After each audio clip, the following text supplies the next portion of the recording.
The average business in the private sector, you have a 20% chance you're going to fail in the first year. If you're a gym, you're 81% likely to fail. The only time behavior truly shifts is when your perspective all of a sudden shifts. You can't unsee something a certain way anymore. Our greatest limitations are the things we haven't considered, which simply is just, okay, what perspective switch do I need to have to get the outcome I want? We think so much of what we do is conscious. It's so opposite. Even when we think it's conscious, the only reason we consciously thought of it is because our subconscious pushed us there in the first place.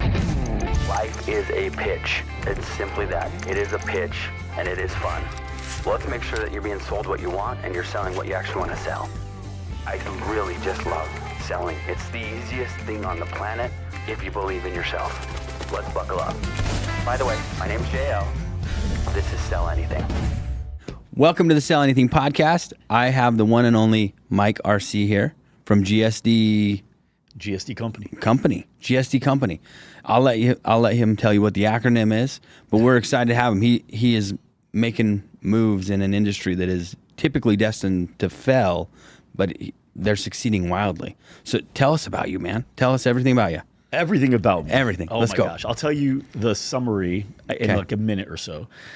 So I was in the gym industry from 19 years old until about, mid-20s or so. I was in martial arts and I was competing and I needed to get stronger, but I couldn't afford a trainer, so I just became one. Then I got addicted to the fitness game, so I did that for a while. And then did really well. Like I got promoted quite a bit. I ended up being what they call a garbage guy, meaning my job was to go to failing gyms, make them winning gyms, and then move on to another gym. Okay. And then I just got really cocky and thought, man, I'm so good at sales and marketing. I could do this for any business. And I wasn't too far off, but I wasn't really much better than good. I worked with hotels and casinos and restaurants and surgeons and all that. And I did good, but I just wasn't getting great results and financially for myself. So I got a niche. I picked gyms, fitness, because I've been in it for so long.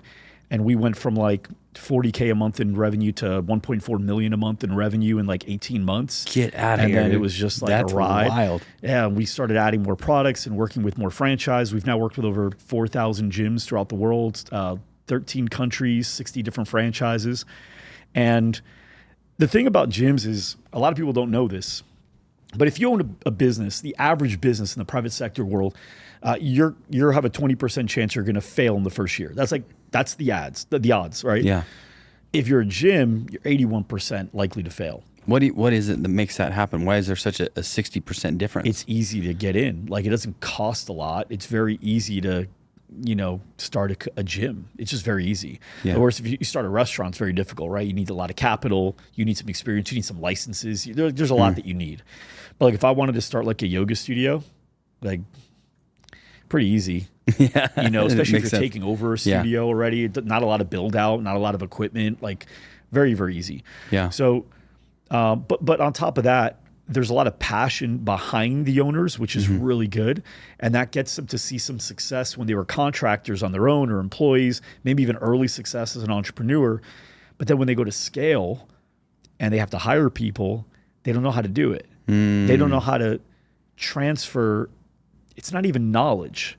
It's their enthusiasm, their conviction. See, what happens is, I think in sales, the most important variable to be good at sales is your level of conviction. If you really believe in the product and what you can do and how good you are at solving the problem, how fast you can do it, you could articulate that decently well, the prospect is already like 80 yards downfield. Right. Now we just got to make it work, right? But an employee typically doesn't have that level of conviction, right? It just, how can you? You weren't there from birth. Like I've got a different level of conviction for my children than you would have for my children, right? It's just, absolutely, yeah. No matter what, even if I told you everything about them. And so when the majority of the reasoning behind you making sales is conviction, not necessarily technical skills, it's hard to transfer that to people. Right. And so you go to teach technical skills, which you do not have. That's not why you're winning. Right. And you wonder why people can't sell. And same thing with, just management of money, idea on generating enough leads to now feed the salespeople that are going to have to make sales. Being very innovative and constantly making the product better so that your customers don't leave, because over time, like people get bored. Fitness isn't something that like they want to do. Look at America. There's a reason we're not in the best shape of, That's funny. But so when you think about it, people don't want to work out. They want the outcome. And so there's things that need to be done that it's hard to transfer down if you don't have that training as an entrepreneur. Makes sense. So you would say more than anything, it's your GSD is an entrepreneurial lab. Yeah. Where essentially you've taken people who sound like, you ever heard of the E-Myth? Michael Gerber. Yeah. So actually the first book I read on business, the first business book I ever read. Me too. Me too. It's a lot of people's first. Yeah. That's taken a lot of business virginity books, hasn't it? Like everyone I've talked to, it's like, that's my first book. Look at you, took yours too, man. Yeah, it did. Yeah, and you're right, because you like, I can do it better than he can. I'm excited about it. I know what I'm doing. And then you get into it and you're like, holy Hannah. Yeah. So GSD is basically to help that holy Hannah phase get through it. I think the E-Myth did a great job of two things. One, helping entrepreneurs really delineate between the technician and the entrepreneur. I think that was great. And I think it opened a lot of people's eyes. I think it also gave people a really good understanding of the importance of creating systems and processes and like building it out as if you're going to sell it from the beginning. All that's great. What it was missing was like how, you know, how to do it. Like, how to build systems, but like, what are the ones that I should focus on? And I get it. A book can't be that long, but you know, what I focus on with my group and the reason our clients are so successful is, what is the CEO's job? What is marketing's job? I know that sounds like really simple, but we have to keep it simple. And now we know, okay, these are the jobs. Now, how do we get? There's 3 ways to get this. There's 3 ways to get that. Great. And now how do we build from there? It's so crazy, but if you can get the most important pillars down, it's like fitness, right? Same thing. If you want to get in great shape, there's a lot of stuff that you can do. You can go do, obviously get on the diet. You can go work out. You can go to a naturopath. You can do hormone stuff. You can do, hot tub, cold tub, sleep, measure your whole life. You can do 1,000 things. Right. But like, what are like the 3 things that like, if we do these things really, really well and build habits around them so that we're doing it like our brushing our teeth, we just do it, then we can add on the next layer and the next layer and the next layer. People don't do that. They just start way down whatever seems the coolest. I got to do the detox. I got to do the detox, right? And so for gyms or for businesses in general, they'll be like, I got to do a TikTok, or I got to do a blog, or I got to do a podcast, or I've got to do an email newsletter, I've got to do this, or I got to do them all. Yeah. And it's not that those things are all bad. It's just not the way, and it's not possible. Right.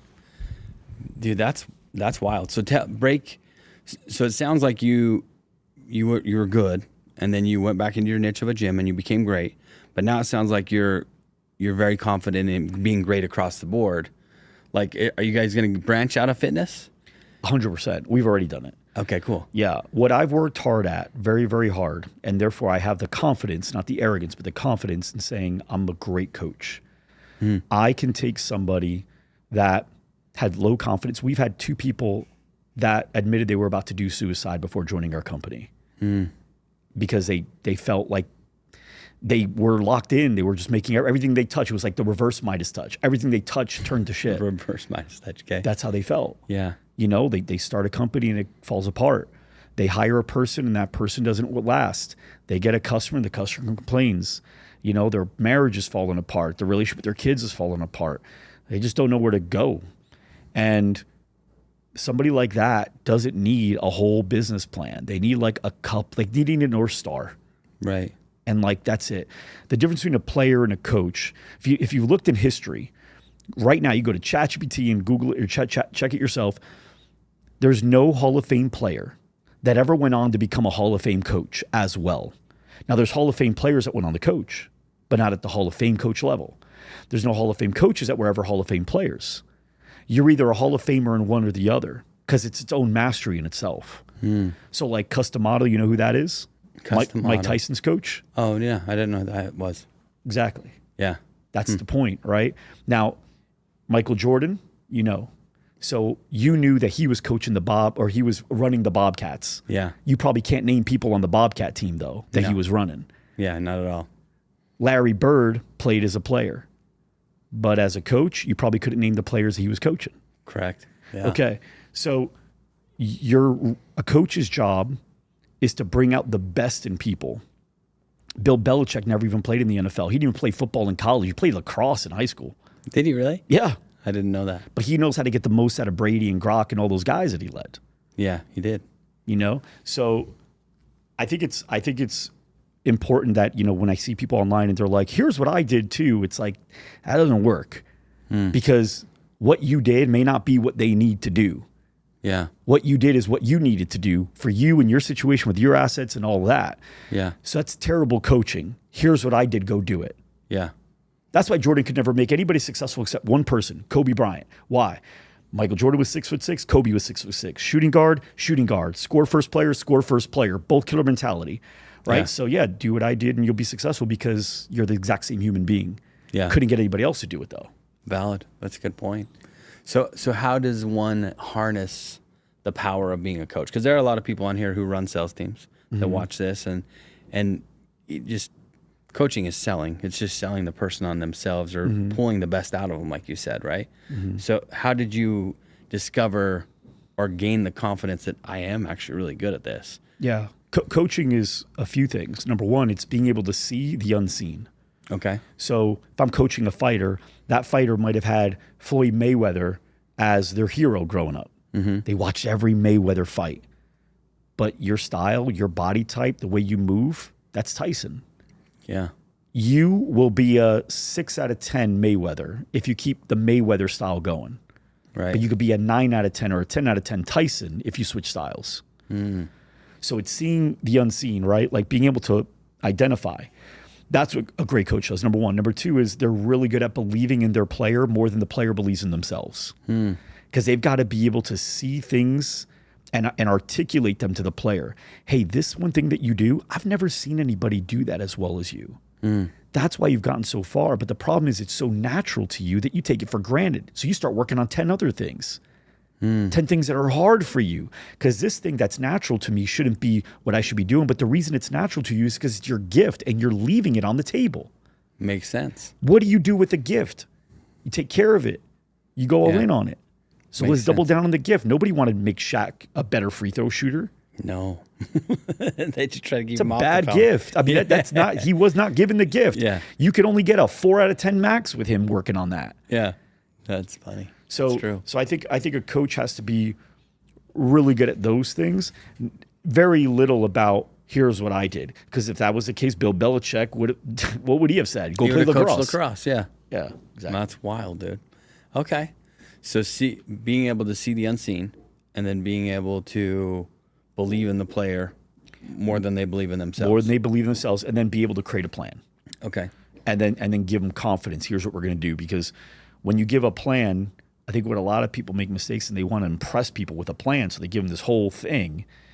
And in reality, that's overwhelming to the point of, paralysis by analysis. Like, right. I don't even know where to begin. But it's like, if I was going to work with you, let's say with your podcast, I'd be like, hey, man, I've done 400 some podcasts, but I've also worked with a lot of people that have done podcasts.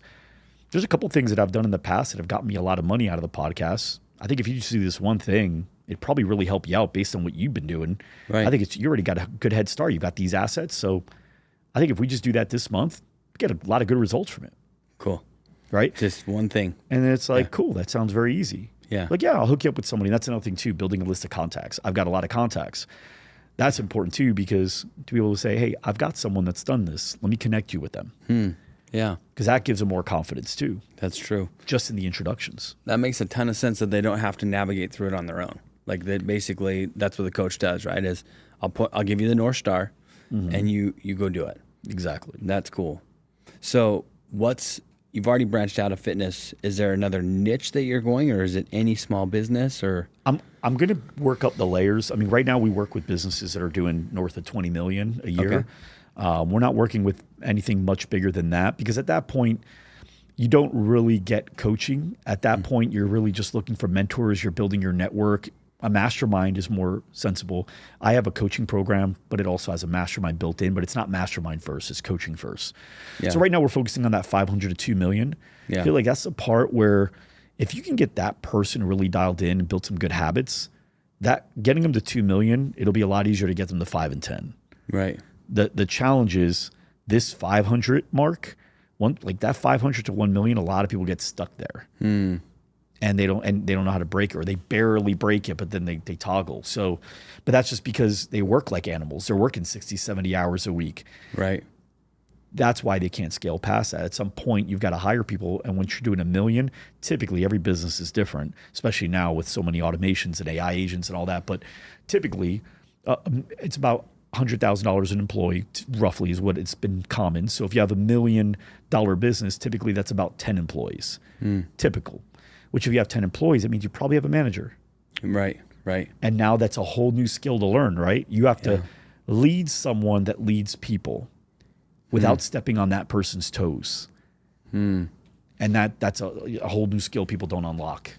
Well, and just based off of your reputation, having had conversations of everybody saying, dude, you're going to love Mike. Like, I want to poke on something which wasn't on the script, but I'm just curious your stance on it. But coaching leadership, like you have to lead somebody who leads somebody. What's your philosophy on leadership? Well, I don't like the phrase servant leadership because I think all leadership is servant leadership, like good leadership. Yeah. There's no such thing as a good leadership style that isn't serve first. Right. So it starts with serving. Like, what is your actual job? So if you started a company, your job is to serve the company first. You are now serving the company. What does the company need? As a CEO, my job is to increase the value of the company. That's it. I got no other job. Now, keep in mind, I might have things that I have to do to make that happen, but my only real measurement of success as a CEO is increase the value of the company. And you know this because if you hired a CEO, you stayed as the owner, hired a CEO, if he didn't do any of the stuff that you were doing, none of them, but somehow you go, wait a minute, in 6 months, you've tripled the value of our company? Yeah. You did a good job. Yeah. You want to know what he did. Yeah, it's true. But if he did everything you were doing and worked twice as many hours doing it, but the value of the company went down, you'd wonder if he was the right guy. So really the CEO's job is increase the value of the company. So we've got to look at all the different things that make that happen. And there's a few things. After that, you're serving the customer. Okay. I know people say, there's this quote, if you take care of the employees, they take care of the customers. Right. I think it's really great when you're wanting to attract good people, right? It's a great quote.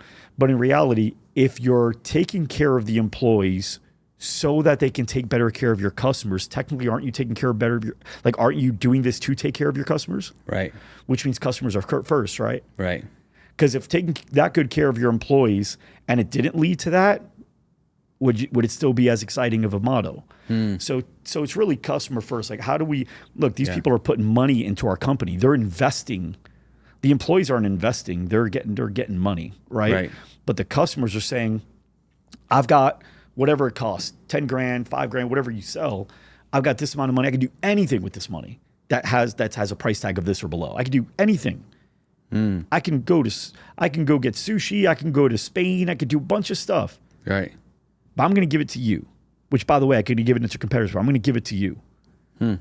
Now, what's going to dictate whether or not I'm going to keep giving it to you is whether or not you impress me going forward. And you continue to get me to believe that this money going to you is better than it being in my pocket or in anything else. And so from here, now we go to our people and take good care of your people. Say, guys, look, here's the deal. This is the mission that we're on. This is the company. Right. This is the direction. We've committed. I've committed. You've committed. We're all in this now. We've all signed some sort of documents at this level. Right. I've signed them with the banks. You signed them with me. We've all committed on paper to work on this company. Yeah. So the company's first. We got to make sure we're doing the right thing for the company. It's like keeping something alive. It's if you get a puppy, right? Like you're thinking about that puppy. You can't take it a couple days off. No, you got it every day. You're taking care of that dog, right? So, and then from there we go, and then we got to take care of the customer. Because if the customer isn't being taken care of, who cares how happy you are working? First off, you're not going to be happy because you're going to be handling bad calls. But who cares if you're having a fun job playing ping pong or drinking from a keg or, playing arcades or whatever it is that we've got here to make you feel like you got a cool place to work if we're not doing our job. Right. So, I think we start with the company, then you go to the customer, and then after that you go to your people. Gotcha. Okay. That makes a ton of sense. Yeah. How like, because there's so much information out there, right? Like, take care of your people, they'll take care of the customer. Let's say that there is one of your people that you're giving it because there was a season during my entrepreneurial growth, which it's never ending, as I'm sure you've seen a million times with everybody else. Yeah. But like, I didn't want to fire anybody because I was like, well, I'll just sacrifice, or the company will just sacrifice, and we'll like. And I had a mentor that was like, really, dude? Like, it's the moment you quit paying them, they're going to quit showing up. Mm-hmm. So don't act like they got your back if everything goes sideways. And it's so true. Like, because I got a point that I did have to let some people go. We don't even talk. Like, I don't even exist almost in their world anymore. And it's like, so they're just hanging out for the check. So let's say you're giving them the check, they're making the money, and you're doing everything, and they're not doing their job. How do you handle that? Well, first, I don't think employees stick around just for the check. Okay. I think some might. Yeah. I don't think many do. Okay. I think a lot of people could get jobs in other places. Right. And they choose to work where they're working because they might enjoy what they do, and they might enjoy who they do it with. They might enjoy the words of affirmation they get from their customers when like the people that work here, for example, right? Like, I'm sure it lights them up when a client sees a video and it's done and they go, dang, like, this came out really great. Like that fills them up more than if they were working in back office of a place and they never get to hear what the effects of their work does. Right. Right. So I don't believe they do it just for the check, but I do believe that, yes, if you stop paying them, they'll be like, well, I can't work here. Like paycheck is kind of first, right? Like we can't stop paying you. But when you're working with, when you're a leader leading people and you have to lead people and you have to lead a leader, I think it's important to not say, what do I do different, or how do I do this, or what am I supposed to say, or what are the meeting rhythms going to be? I think if you do that, you're asking the what's. And the what's are a problem because your perspective hasn't shifted yet.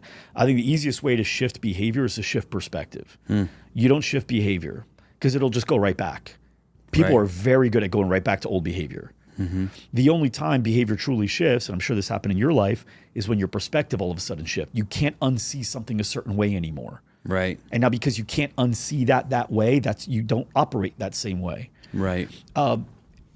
When you shift perspective, all the things you're supposed to do naturally either tend to happen or you start becoming a student looking for it. Give you an example. You ever been to the DMV before? Mm-hmm. Sucks, doesn't it? It's not great. Like 2-3 hours maybe sitting in that cushionless chair. Yeah. Okay. So you're sitting there. Now imagine this guy, he goes and he brings a book with him. He's like, I'm going to be productive at least. So he starts reading. There's 2-3 kids that are like bumping into him, hitting his book out of his hands. He got peanut butter jelly fingers, or stepping on his white shoes. He looks over at their mom. Their mom's just on their phone flicking away. So he starts getting passive aggressive, right? Just signaling over, saying stuff like, oh, careful. Oh, watch, those are my shoes, right? Like sending signals really to the mom. Yeah. And the mom just keeps scrolling. Yeah. Now, right now, how do you think he feels about those kids? Annoyed. Yeah. What is he? How would he define those kids that are just bumping into everybody? Little feral cats. Yeah. Spoiled. Yeah. Entitled. Yeah. What about the mom? Lazy, unattentive. Yeah. Lazy, unattentive. Okay. Yeah. So now finally he can't take it anymore. And he says, I'm sorry, miss. Can you do me a favor and just get your kids? They're all over the place. They're bumping into me. They're bumping into other people. It's just, you're just sitting there on your phone. And she looks up at him. She's got bloodshot iris. You could tell she's been crying. Yeah. And she goes, I'm so sorry. You're right. Kids, come here. Come to mommy. I'm really sorry. Their father just died yesterday, and I'm doing my best to figure everything out, and everyone's messaging me, and I'm having to figure out what the next step is, and he's usually the one that would do this, so I'm sorry. I'll be better. Yeah. And she brings the kids in. Yeah. What do you think about her now? She's still lazy? I feel like I have to repent, Mike. Is she still lazy? No, man. She's overwhelmed and overloaded. And she's still doing it. Yeah. Are these kids spoiled and entitled? No, they're hurting. Yeah. Now, what happens is, if he didn't change perspective to do the right thing, he would have had to do things that he probably wouldn't continue doing. So for example, maybe he'll count backwards from 10 to calm down. Maybe he'll take a deep breath. Maybe he'll think of a happy place like Happy Gilmore did, right? Whatever. Yeah. But he doesn't have to do that anymore. Now what happens is he understood the perspective. He has a new understanding. And now what he does is he goes, hey, kids, look at this. And he shows his phone. And he distracts them to help her. Yeah. He goes, hey, if you need anybody for this, I've got a couple people that have been through this. Right now he starts being helpful. Yeah. All of a sudden he starts doing all the model things as a good citizen. Right. Nobody taught him what to do. Yeah. Just perspective. Once you can change someone's perspective, you can change your behavior. Now, why do I say that? Because as a leader, I think what a lot of entrepreneurs do is they go, I got to get the business to grow. Mm-hmm. And what happens is they start jumping in and doing things they should have their team do, whether it's tough conversations, whether it's building a landing page, whether it's making a sale, whether it's saving a client, whatever it is, they start jumping in, Right. because they feel like they'll just get it done better and faster, because their perspective is around building the company, when it should be the perspective, I've got to build a team that builds a company. Right. When you focus on I got to build a team that builds a company, you're going into every meeting is very different.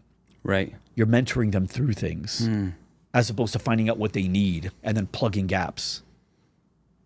And here's the problem when they don't do that. Here's where it gets way too far and it's too gone, and then they're in real deep shit. Okay? Okay. You got entrepreneur or leader, and you got employee. This person goes, you know what? I'm just going to do these things that get it done better, faster right now. I know they're going to take a long time, or maybe they won't do it right. It's just better if I just do it anyway. It'll be faster if I do it than if I just show them how to do it. Yeah. Okay, great. You know why? That's parenting too, man. Yeah.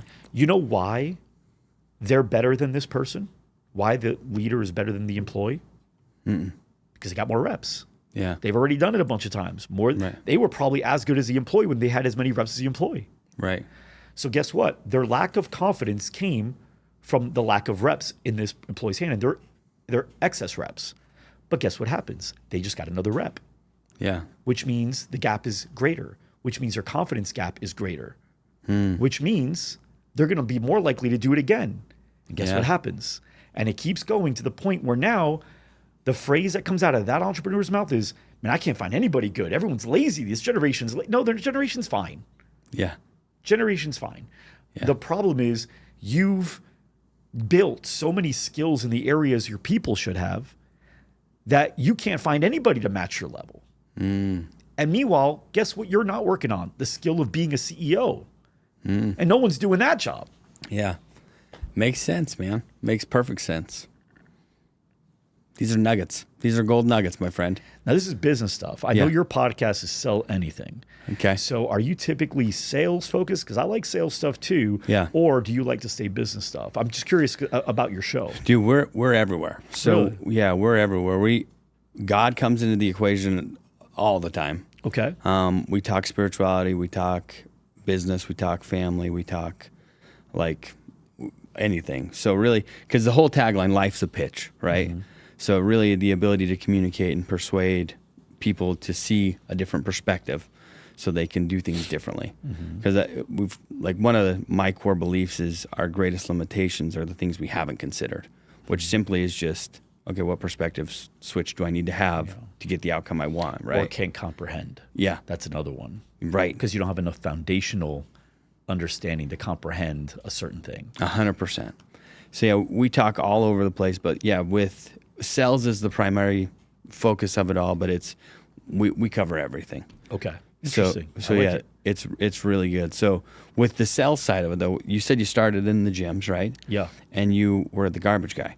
Yeah. So what did you work for, like a 24-hour fitness in the beginning, or? So I started at LA Fitness. Okay. So I was working at I was doing door-to-door sales prior, Okay. What did you sell? alarm systems, and then I For? also Counterforce USA. Okay, cool. I sold for Vivint for a long time. Oh yeah, I don't know if I know them.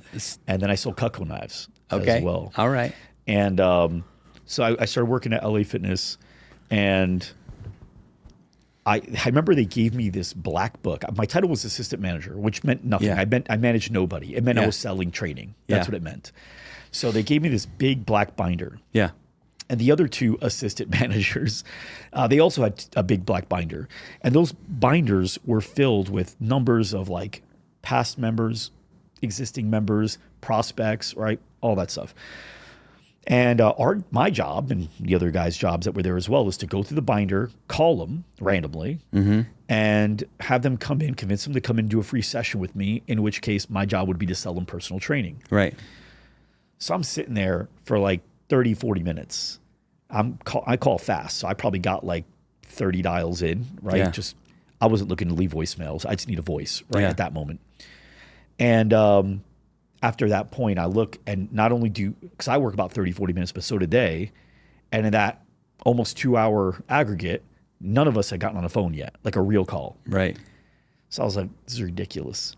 So I closed the binder. I walked around, started thinking of some things, and I came up with 2 plays that ended up helping me break the sales record that was standing for like 12 years. I broke it my first month. I love it. The record was 26 sales in the first month, and I got 42. There you go. And then eventually I ended up managing and taking those things from one place to another. That's awesome, man. Yeah. So is it a trade secret, or can we know the 2 plays? It was.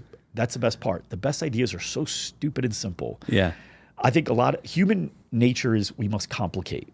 Okay. It's true. It can't be that easy. Right. It's got to be more complicated. There's a really great story of this guy from 2025 goes to 1800s and he sees a housewife working and she's washing clothes, and he goes, in the future, you're not going to have to wash clothes anymore. There's machines for that. She goes, wow, so I'm just going to have to hang them out to dry? No, there's machines to dry them too. Wow, so I'll just have to cook? Well, you can, but there's like restaurants and there's ready-made meals, and it's easy. So I just have to watch the kids. So you could do that too, but there's nannies. Yeah, and it goes in refrigerators and all that. And she goes, so what will I do in the future? He goes, well, you're going to work. Why am I going to work? So you can afford the washing machine and the dishwasher and the nanny. And so we even when we found a way to make it simpler, it actually created a more complicated life. Right. The average American sent 2 letters a month prior email. Sent and received 2 letters a month, like personal, not bills. Yeah. 2. So 4 total, right? That's the average. Now it's more than 60 a day with email. Wild. We found a way to simplify mail. Great. Let's send 700 letters a month. Jeez. So, you get what I'm saying? So anyway, I do, yeah. So we find a way to complicate, but in reality, if you can go like, what's the simplest route? So I walked around and I saw people working out, and I was like, people are here. Mm-hmm. I'm calling people to get them here. They're here. Yeah. There's like 70 people in here right now. Yeah. And half of them are working out by themselves. And half of those people are lifting heavier weight or doing something dangerous or wrong. So if I saw you and you were about to bench, I'd go, hey, brother. You go, hey, man, I'm killing time till my next appointment shows up. If you need a spot, I'd love to do it. I like staying busy. You mind if I spot you? Yeah. And you'd be like, you either say, yeah, I'm good. If you say, yeah, I'm good, I go, you sure? I can get you to do a little more weight, and actually it makes it look like I'm working here. Yeah. You help me out. And then you'd be like, all right, sure. Right? And if you say, sure, great, then I'm in there. And then from there, I strike up a conversation. And I go, hey, really quick, how many sets do you typically do? I do about 4. Oh, that's awesome. It's a good set structure. That's great. What's the ultimate goal? I'm looking to do this. Oh, it's really cool. Hey, if you want, I'd love to work out with you one day for free. I get to work out with every member for free. They pay me for it. Yeah. So if you're cool with getting me paid, I'll work out with you. I'll get paid, and I'll show you some cool things that have been working. Yeah. Yeah, sure. Put you on my schedule.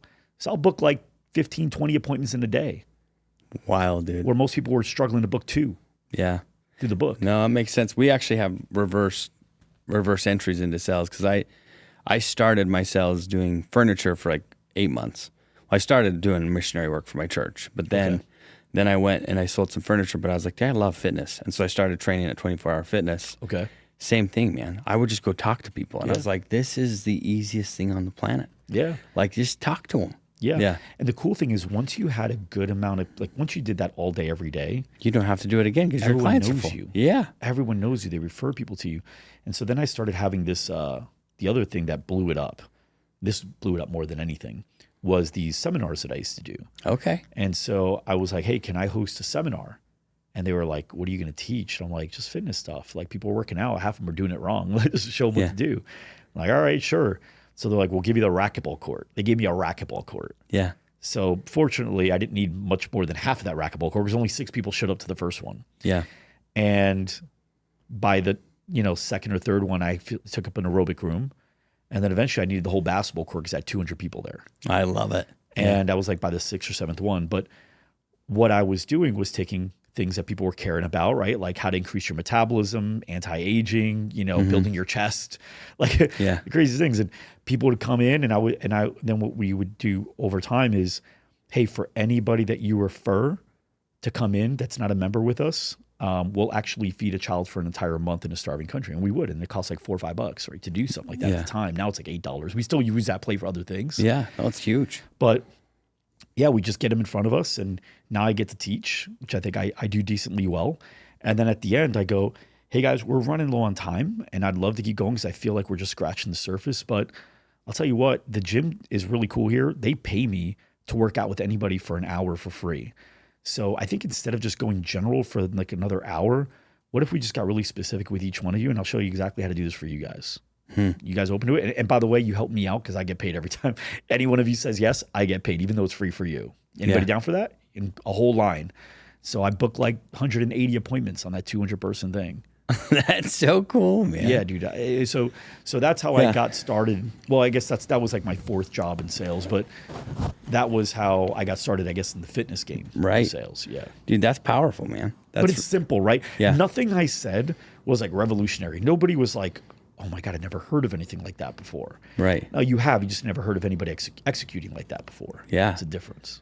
That's wild. So LA Fitness for a while, and then you just started to do your own thing. Started my own personal training company. Okay, cool. Yeah. And then I found out I was going to be a dad.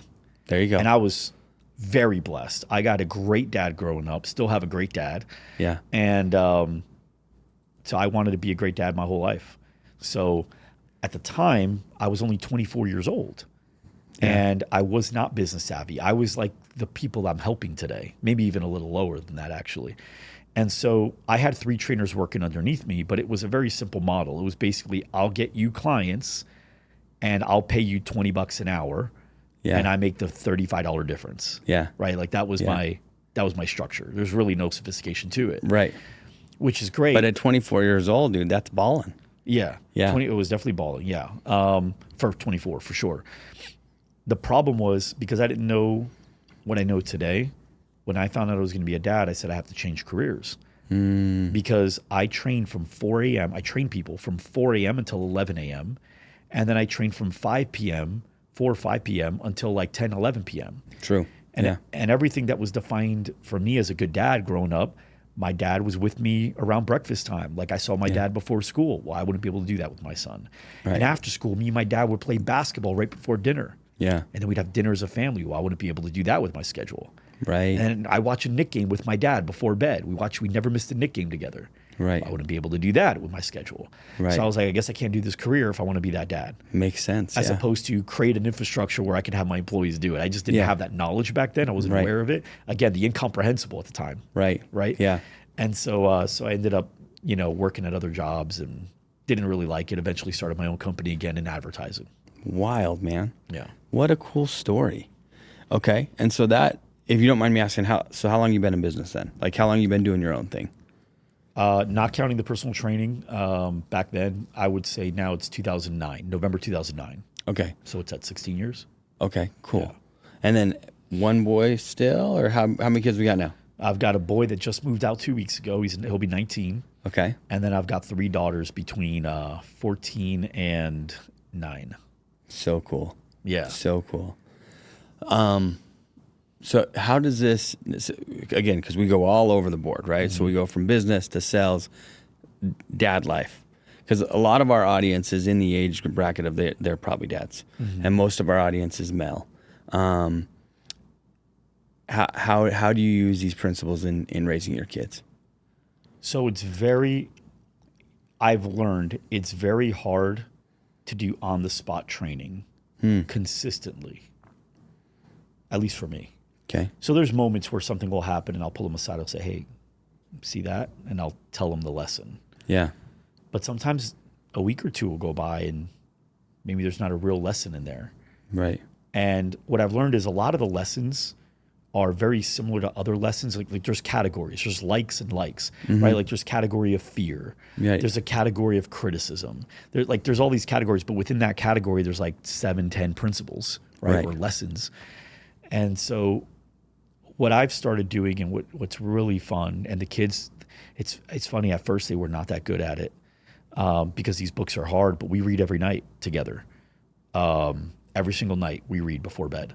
So, but like, they're not like bedtime stories. Right. Like, I know you're a man of faith. We read Purpose Driven Life by Rick Warren. I don't know if you know that book. I have not. I'll have to look it up. Great book. It's a 40-day journey. So every chapter, there's 40 chapters. Yeah. Every day you read a chapter. And it goes into, helping you understand your purpose. Okay. And so it talks about things like temptation. It talks about things like criticism. It talks about things like, not being fooled by what other people want, and, getting clear on what your purpose is, and your purpose is not your choice. What you do with your purpose is your choice, but your purpose is not your choice. You didn't make you, so you didn't make your purpose. Wild. Right? Yeah. So it's a 40-day journey. Right now we're reading 2 books technically, because we like doing a chapter a day, and each of these 2 books, their chapters are either half a page or a page and a half. Okay. So Purpose Driven Life was like 3 to 4 pages. So it's actually faster to read too. Yeah. So we're reading Daily Stoic. Okay. I'm sure you heard of Daily Stoic. I have heard of that, yeah. So we read which is half a page. Cool. And then we're actually reading the teachings of the Buddha. Really? As well. Very cool. Yeah. So to give them another, I like some stuff from Buddhism as well, because I think it does a really good job of teaching empathy. I think it's really good at empathy. I think the Bible's really good at it too. We've gone through that too, but it's just it's a different way of looking at it. We're like, we are all one. Absolutely. When I hurt you, I hurt me. Right. Like me insulting you is me insulting me. Right. Right. It doesn't make a whole lot of sense. No, it doesn't. And me insulting me is like insulting you. 100%. Right. Bruh. It is so wild, because at an unconscious level, really, our unconscious takes everything personal. Yeah. Everything. You're in a group of people and someone's getting chastised, and you're just like, is he talking to me? Is he talking to me? Well, you know why? Yeah. How come? Okay. So this I've actually enjoyed being a student of. This is going to be, I hope this is one of the coolest things on your show. Let's go. Because this would be like the most interesting part of a podcast for me. Okay. Selfishly. Absolutely. I love it. Okay. So we as humans are pretty wimpy. Yeah. We don't run that fast. I mean, take the other animals, right? We don't run that fast. We don't jump that high. We don't fly. We don't have sharp teeth. We don't have claws. We don't have venom. We don't have shells. We don't have spikes. We can't swim worth a damn. So we're just terrible alone in the jungle, ocean, or desert, right? Yeah. Like, do you feel confident alone, naked in any of those places? Not without a gun. Yeah. Can't have a gun. Yeah. Now, would you feel safer if you had like 30 other men? Oh, yeah. Okay. Yeah. We are tribal. Our species' existence, its survival depended on us being tribal. But that's our existence. Our success is also dependent on that as well. There's no other animal as successful as at us at mass communication. You take 90,000 of any other species and put them in Dallas Cowboy Stadium, it's chaos. Right. There will be dead animals somewhere. Right. Makes sense. But with humans, we'll do the wave in perfect harmony. Yeah. Right? It's amazing. Yeah, that is wild. We're so good at communicating that way. Okay, great. So our success is dependent on that, but let's go back to survival. If you were ousted from the tribe, what happened to your chances of survival? Down. Right? Yeah. So that's where our need for acceptance comes in. For more than 99.9% of human civilization, we have depended on a tribe to not oust us so that we can survive. If the tribe started painting their face, so did we. Where today, it's if the tribe wears Crocs, so do I. Makes me feel safe with the kids that are wearing Crocs. Can't make fun of me, I got them on too. Yeah. If the kids listen to this music, so will I. If the kids say Sigma, so will I. Right? Like, it makes me feel safe. Now, here's the thing. It's all subconscious. We don't know we're doing it. Yeah. It's evolution. We have become incredible at modeling. Right. To survive. True. Okay. So now we go on to that. Now we know our need for acceptance comes from survival. So that's why, on top of that, the next level is our need to be like others and to not be criticized. So we are naturally, we see somebody doing something, we go, I want to do that. Right. We don't even know where it comes from. But we do know that we want to be accepted. The problem is with the tribe, sometimes it was like 15 to 50 people. Right. But now with internet, you've got to uphold that same wiring in you that's evolved in you for everyone that looks at your social media. So when you post something that doesn't get likes, you get nervous. You even think about taking it down. Interesting. Now, some people have trained themselves to think logically after the first arrow. Meaning the first arrow is, That hurt. No matter what. I don't care who it is. If you see a comment on your social media post, doesn't matter how confident you are as a human being.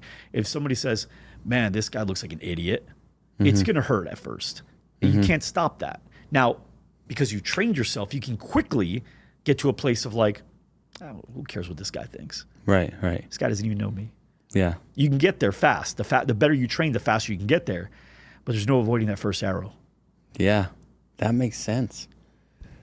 Wild. I had never considered it that way or looked at it that way. That makes a ton of sense. We can't control so many things. We think so much of what we do is conscious. It's so opposite. Even when we think it's conscious, the only reason we consciously thought of it is because our subconscious pushed us there in the first place. Right. I agree with that. You know? Yeah, I agree with that 100%. Like if you consciously chose to not go up to the girl, your unconscious did 90% of that. It's not safe. It's not safe. She's going to reject you. Right. Yeah. 100%. And so a lot of people's fears, it comes from that. So, you know, like if you got bit by a shark, but you were still wanting to surf, well, when you're in the water, if you even feel seaweed, what are you doing? Freaking out. Why? What do you think it is? It's a shark, man. You're getting 100%. eaten. Yeah. So what happens is your perspective is shifted. Your perspective is now shifted to not get eaten by a shark, where someone else's perspective is to become a great surfer. This person's going to be a better surfer. If, let's say my wife was hurt in her life by her dad, he was very cruel to her, by an ex-boyfriend, very cruel to her, and now she's with me. Right. Well, there's a good chance that I'm the shark now, really the seaweed. Right. And so what happens is if my wife is looking for ways to not get hurt again, but I'm looking for ways to have the best marriage on the planet, we're operating differently, aren't we? Right. I'm looking for opportunities to be a great husband.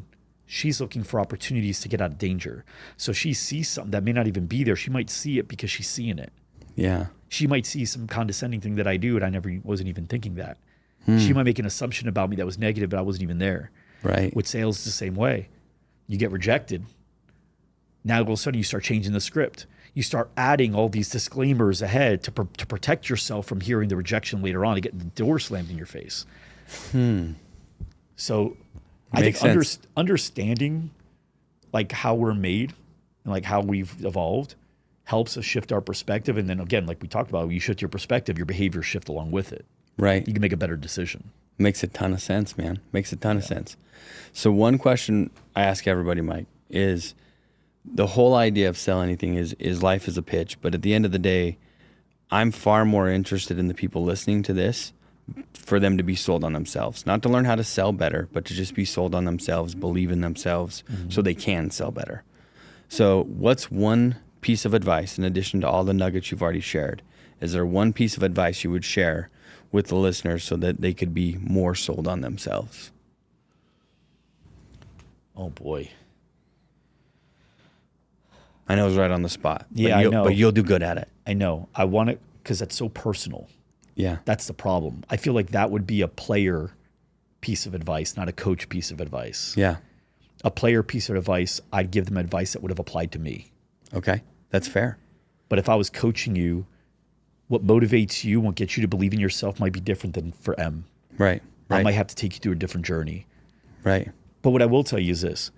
In order to make a sale, period, we're in this category anyway, you have to get that prospect to have high level of certainty in 4 areas. Okay. The first level is in the thing that you're selling. So for example, if I'm selling podcasting, right? Like I want to convince you to be on, start a podcast with my company where I can run your podcast for you.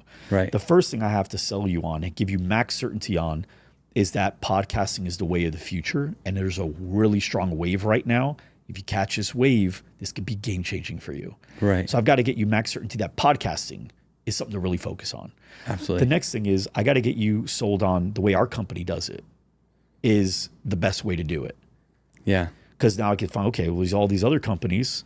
Yes. But I got to get you max level certainty in the way that we do it, the company. The next level of certainty is in me. A lot of people like to explain the product too much. But it's not about knowing the product.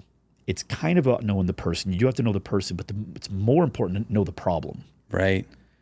So if I truly understand the problem at a high level, you're going to make the assumption that I know the solution.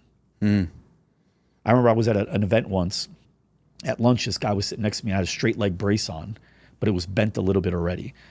And he goes, "What happened to your knee?" I never met the guy. He goes, "What happened to your knee?" And I go, "I ruptured my patella tendon." He goes, "Ooh, basketball?" I said, "Yeah, how do you know?" He's like, "It's a common basketball injury." Yeah. And he goes, "Well, did you get surgery like 2-3 weeks ago?" I go, "Yeah, like 3 weeks ago today." "How'd you know?" He's like, "Well, usually bend it to that degree around that point." Yeah. So what am I already knowing? He's a doctor. He knows his shit. Yeah. Yeah. And then I said, and he goes, "Hey, you know EMS surgery? Have you already got the EMS on your quads to get those fired back up?" I go, "No, people told me to do that, but I don't know if it really works." He goes, "You'll recover 30% faster." Absolutely, it works. Wow. I don't sell them, but I tell everyone to do them. Yeah. And I go, "What do you do?" He's like, "I help athletes with knee injuries." Yeah. Sold. Yeah. Right? He understood my problem. 100%. And I believed it. So first is the thing, second is the company, third level of certainty is in the rep. You understand my problem. The fourth level of certainty, which brings you to comes full circle, is as a prospect, I have a high level of certainty myself. If I don't believe I'm going to, like, let's say I want to buy podcast stuff. If I don't believe I'm going to do the work to get guests, if I don't believe I'm going to do the work to push it out there, if I don't believe I'm going to do the work to actually come and do these interviews and prep for it and all that stuff, Right. then I'm like, yeah, I don't know. I feel like it's a lot right now on my schedule, you know? Right. So with gyms, same thing, right? If I believe there's another thing I'm going to quit, I'm going to sign up and quit like the last 4 things I've done. Right. So you have to have a high level of certainty in yourself. So you do have to get them there. But I would say it's really helping them identify like what are the deepest fears and what are the deepest desires. When you can understand someone's deepest fears, then it's really about helping them change your perspective. One thing I work really hard on is change your perspective. Yeah. I hear that. So if somebody was like, "Man, I'm like," this happened a few months back, and you know, team here has heard me say it before, but a few months back, somebody comes up to me on my team. They go, "Man, I'm just like overwhelmed right now," and I go, "Man, how awesome is that?" Yeah. And they go, "No, it's not awesome. It sucks. I'm like really overwhelmed." And I go, "Yeah, I know, but there's only 2 options: overwhelmed and underwhelmed. Nobody's ever asked how you doing, and you said whelmed. Yeah. It could only be 2: overwhelmed or underwhelmed." Now, Yeah. let me ask you this: would you rather say that you've had an overwhelming life or an underwhelming life? Yeah. Would you rather say that date last night was a little overwhelming or a little underwhelming? Yeah. How would you like working at this company? And I said, "Oh, it's a little underwhelming." How was the meal I made? It was underwhelming. Yeah. Right? So underwhelming sucks. Yeah. So given the fact that you could only choose 2, and there's only one of those spots is where growth happens, where you get smarter, a better problem solver, stronger, more resilient, better under pressure. That doesn't happen in underwhelming. So technically, pretty cool that you're in the best possible position. Yeah. That's a great perspective shift. Yeah. So if that person's whatever they're dealing with in fears, I've got to take that and help them see the other coin, the side of that coin, Right. where they're actually appreciative of that fear. Right. And with the desire, you got to get them to not see, they already have the desire. You have to get them in touch with what that'll mean. Great. You want $10 million company. Great. Why? What's life look like at 10 million? Right. Well, I just want to say that I did it. No, you don't. Right now you do. Right. But when you get to 10 million, you're going to be doing something different that you're going to want to do other than just telling people you did it. Yeah. In fact, you're probably not going to tell many people that you did it. Yeah. You won't say a word. You're going to be living differently. Yeah. And that's the magic, and that's what matters. So what are you going to be doing at 10? I like that. So like that's why it's like, what would I do to help you believe in yourself more? I find out about you, and then I'd uncover some stuff that you probably thought about for a second and got too afraid to think about it for longer, and then we dig in it for a little bit. I like it, man. Coach. Yeah. The coach. I love it. So on that note, where do they find you, Mike? If someone's listening to this and they're like, dude, I want that guy to dig into me a little bit, where do they find you? Yeah, they can check out Mike Arce Live on YouTube. I actually, well, I don't know when this will release, but we just fired up a YouTube channel that I'm going to be teaching a lot of this stuff. I'm very excited to do it. So I'm going to be doing regular podcasts as well as podcasts with guests and just putting a bunch of stuff out there, some live stuff. And then LinkedIn, you can find me. Instagram, I'm pretty active there as well. Beautiful. Well, Mike, thank you so much for coming on the show, man. It's been a pleasure. And there's so many nuggets you shared. So I appreciate it. Thank you for having me. Yeah, my pleasure.